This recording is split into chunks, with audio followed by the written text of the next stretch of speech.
Thank you very much, Claire. Madam Rajavi, fellow parliamentarians, distinguished guests, ladies and gentlemen. We have 1 month to go. Within the next 4 weeks, we know now from intelligence from inside Iraq, we know that the Iraqi military, together with battalions of Nouri al-Maliki's own military forces, will mass outside Camp Ashraf and launch a vicious attack. And we are told all the time by the UN and the EU that we must trust these people's safety to the Iraqi authorities. The Iraqi authorities who twice before have mounted massacres on Camp Ashraf. That we must trust the Iraqi government when they tell us they will respect the dignity and human rights of the people in Ashraf.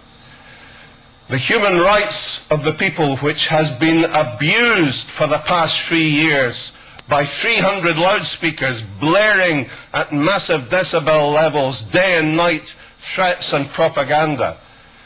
The dignity of these people which we are told the Iraqi government will respect, who have denied access to medicine, to fuel for the camp, and allowed people sick and wounded to die in agony because of the denial of access of medicines and doctors.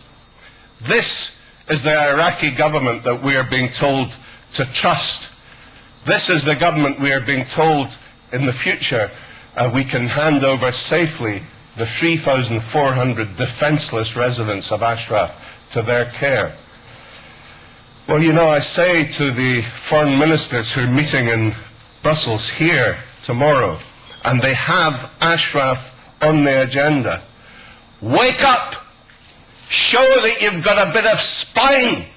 Stand up against this brutal dictatorship in Iran, which now controls the Iraqi government.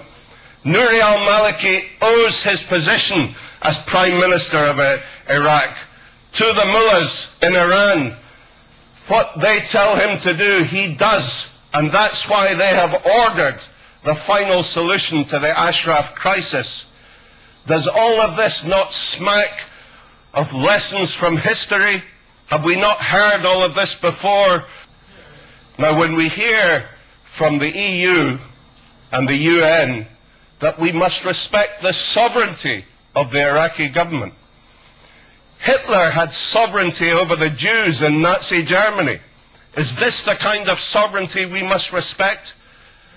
For God's sake, EU and UN, wake up, show that you have some spine, some metal, and tell Nouri al-Maliki his deadline for clearing this camp by the end of this year is outrageous.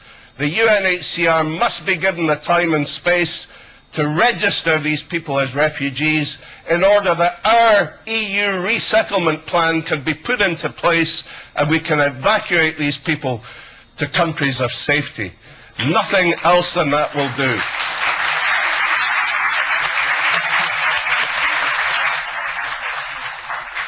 Ladies and gentlemen, we are running out of time.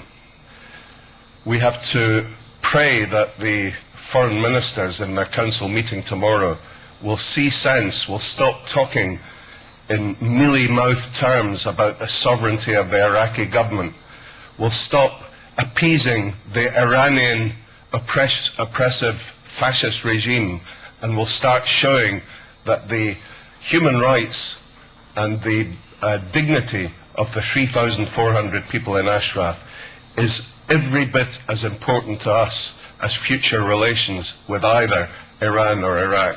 Thank you very much.